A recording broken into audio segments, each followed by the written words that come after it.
அன்பிற்கினி அல்லாஹ் நல்லடியார்களே, அஸ்ஸலாமு அலைக்கும். நாம் நம்முடைய அன்றாட வாழ்க்கையில் எத்தனை பிரச்சனைகளை எதிர்கொண்டு கொண்டிருக்கின்றோம். நோய்வாய்ப்பட்டு கொண்டிருக்கின்றோம், வறுமை ஏற்படுகின்றது, எதிரிகளுடைய தொந்தரவு. இது மாதிரியான பிரச்சனைகளை நாம் எப்படி எதிர்கொள்ள வேண்டும் என்று சொன்னால், பொறுமையுடன் இருக்க வேண்டும் என்று சொல்வார்கள். எப்படி பொறுமையாக இருப்பது? நபி முஹம்மது ஸல்லல்லாஹு அலைஹி வஸல்லம் கற்றுக் கொடுத்தார்கள், அஸ்ஸப்ரு இந்த சதமத்தில் ஊலா. பொறுமை என்பது முதல் அட்டம்ப்ட்லேயே, முதல் முயற்சியிலே பொறுமையாக இருக்கும்.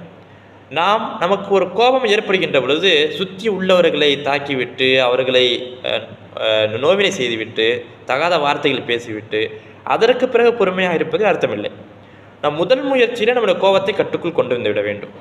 சரி, அதற்கு பிறகு நாம் எவ்வளவு நாள் தான் இந்த பிரச்சனையிலிருந்து நாம் பொறுமையாகவே இருப்பது? பொறுமை என்பதற்கான விளக்கமே அது கால வரையறையற்றது. அல்லது ஒரு 2 வாரம் இருக்க வேண்டும், அல்லது 2 வருஷம், இவ்வளோ நாட்கள் நாம் பொறுமையாக இருக்கணும் அப்படின்னு தெரிஞ்சிச்சுன்னு சொன்னால் அதுக்கு பேர் காத்திருப்பு. அது ஒரு ப்ராசஸ், நம்ம வெயிட் பண்ணிகிட்ருக்கோன்னு அர்த்தம். ஆனால் பொறுமைன்னு சொன்னால் இது எப்போ முடியும், எப்போ இந்த நிலைமை சரியாகும்னு தெரியாமல் இருக்கும். அதுக்காக வேண்டி நாம் காத்திருக்கணும். எப்படின்னா பாசிட்டிவாக இருக்கணும்.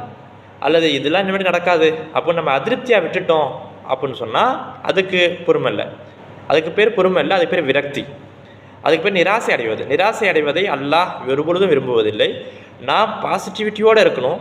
இது நடக்குங்கிற எதிர்பார்ப்போடு நம்ம அதற்கான முழு முயற்சி செய்து கொண்டே இருக்கணும்.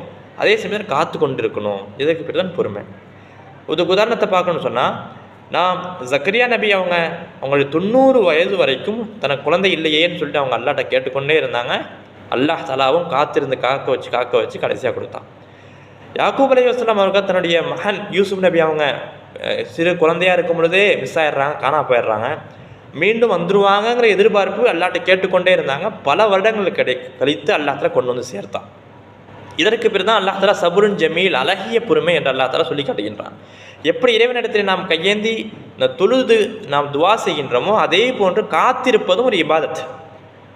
வஸ்தஈனு பிஸ்ஸப்ரி வஸ்ஸலா, நீங்கள் தொழுகையை கொண்டும் பொறுமையை கொண்டும் உதவி தருங்கள் என்று அல்லாஹ் தஆலா சொல்கின்றான். தொழுகின்றோமா என்று பார்க்கின்ற அல்லாஹ் தான் பொறுமையுடன் இருக்கின்றானாய்வன் என்றும் அல்லாஹ் தஆலா நம்மை சோதித்து கொண்டிருக்கின்றான். நாம் காத்திருப்பது இருக்கின்றது, அது ப்ராசஸ்.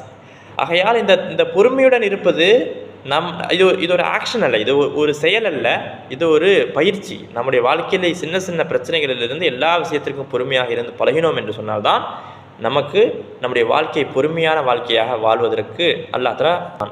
இதனுடைய வெற்றி என்ன, ரிசல்ட் என்னன்னு சொன்னால் அல்லாஹ் தஆலா சொல்கின்றான், இன்னல்லாஹ் மா சாபிரீன், அல்லாஹ் தஆலா பொறுமையாளிகளுடன் இருக்கின்றான். எப்படி இருப்பான்? உதவியாக இருப்பான், கண்காணித்து கொண்டிருக்கின்றான். அதை அடைவதற்கான எல்லா விஷயங்களையும் கைகூடு வருவதற்கான எல்லா ஏற்பாடு